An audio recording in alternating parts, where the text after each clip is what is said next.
Come on, where is he? Hello, O.M.M. Hey Scott, so, have you got it? Oh, I had to slit a few throats, but I got it. You've been watching Aladdin again, haven't you? Maybe. Anyway, it's not 100% accurate, but Vigo Stein and I chipped in and got what we call the Mark V. The Mark V? I've had 5 suits? Yeah! This one, the last one, the 2 Christmas ones, and the original one from the early days that we don't talk about. Right, I completely forgot about the early days one. So, what are you reviewing? The Day the Earth Stood Still. The Keanu Reeves one? No, the original one. Whoa.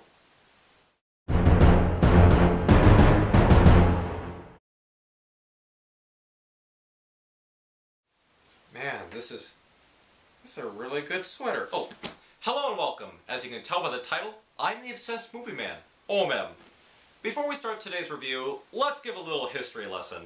With all the horrors going on during and after World War II, not many people wanted to see horror films that featured vampires, werewolves, and Frankenstein monsters. If they did want to see them, they wanted to see them with Abbott and Costello.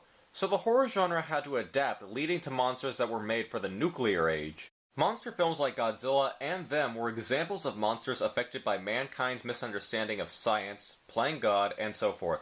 The common theme, which was usually explained at the end of the film, was to fear the bomb and mankind's destruction. Now let's move to 1951. Here comes a film called The Day the Earth Stood Still, which has many of these themes. It's a science fiction film about an alien named Klaatu who comes down to Earth to deliver an ultimatum to the world. He requests to speak to the leaders of the world, but since tensions are high everywhere, no one agrees to meet with each other. Klaatu is refused to leave the hospital he's being held in, but decides to escape because humans are morons. He finds a boarding house and assumes the identity of Mr. Carpenter. There he befriends Mrs. Benson and her son Bobby. Through Bobby, he learns a lot about human society and its capacity for good and evil. Klaatu is eventually discovered by the military and is seemingly killed. Thus, the robot Gort is activated and goes on a small rampage before Mrs. Benson shuts him down with the infamous command, Klaatu Barada Nikto. Michael Rennie is phenomenal in the role of Klaatu. He's not some stereotypical monotone alien who wants to annihilate the planet. Klaatu comes across as being relatively calm and polite, although he can be strict when he has to. And then there's Patricia Neal, you know, Tui from Breakfast at Tiffany's, as Mrs. Benson. Being that the character is indeed a mother, I found her very motherly not just to her son, but to others as well, such as when she is defending Klaatu from everyone else when they think he is either a monster or a Russian. I also like the idea that this is a character that has been affected by the war, in that her husband was a soldier that died because of it. Not much of it is elaborated on, but it's a nice little detail to add to both her character and that of Bobby. The effects hold up pretty well to this day. That really cool spaceship you see in the film was simply made of wood, wire, and plaster of Paris, and to make the door to that ship look like it appeared out of nowhere, the crack around the door was covered with putty and paint. Gort is also a pretty cool looking robot. Granted, in comparison with robot designs nowadays, he looks pretty standard, but there is an appeal to Gort's simplistic design. I like that he is just this solid steel color, and his added ray beam is a nice touch. Gort has become one of the most recognizable robots in film.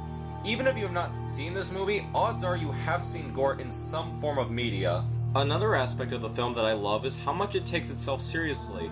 This could have been just another run-of-the-mill, goofy sci-fi film, but the script and actors don't mess around. It shows the reactions of people who are already going through mountains of stress with suspicions of other countries. Could Klaatu be a Russian spy? Could he be here to destroy us all? These are all real and legitimate fears that are addressed. I also love the lighting in the film. It's shot and lit almost like a noir film with loads of creatively designed shadows that add to the suspense and tension. There is also the hauntingly beautiful musical score by Bernard Herrmann. It was scored with 2 theremins, pianos, harps, and many other instruments to create the eerie sound you hear in the film. The score is also what inspired Danny Elfman to become a composer. Before we get to the message of the film, I should probably reference the metaphor that is always brought up. Is Klaatu a Jesus Christ-like character? Well, think of it like this. Klaatu comes down to Earth to bring a message to the world. He is looked on as a threat, is persecuted, and then finally killed.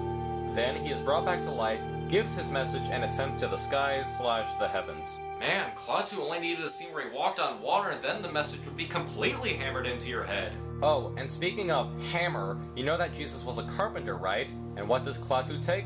You guessed it, carpenter. I'm not pointing that out as a bad thing. Sometimes this storytelling trick works, and sometimes it doesn't. Metaphors work when it's not noticeable the first time around. It's hidden in a way that is not distracting.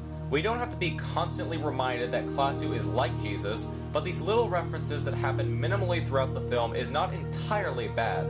However, the censors in the 50s certainly picked this up, and the MPAA ordered an additional line into the film that explained that the power to bring the dead back to life was reserved only to the Almighty Spirit. Now on to the message. After Klaatu is revived, he gives an empowering message to the most renowned scientists of the world.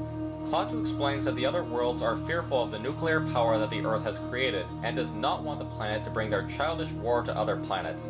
Therefore, the Earth is to either live in peace with the universe, or the other planets will destroy the Earth. With that, Klaatu and Gort leave Earth. So the message is pretty universal and is nothing new. Live in peace, love one another, etc., etc. But the film doesn't end with everyone cheering or smiling and saying thank you to Klaatu. Instead, it ends with uncertainty. We don't know what the people of the world are thinking. We don't know if they will heed this advice or continue down their destructive path. And unlike most science fiction films, there's no destructive action in this one. The closest there comes to a sequence like that is when Gort goes on a brief rampage. Sure, he kills a couple of people, but it's not like there's panic in the streets, buildings collapsing, and non-stop annihilation. Oh. I'm willing to say that The Day the Earth Stood Still is one of the best science fiction films out there. The actors take the material very seriously, the designs of the robot and ship, while minimalistic, work, and the story is very engaging and well written. If you are looking for an alien film that isn't your typical action or monster science fiction film, then The Day the Earth Stood Still is the one to watch. Thanks, this is an O.M.M review. This is O.M.M, signing out. Man, this is so nice.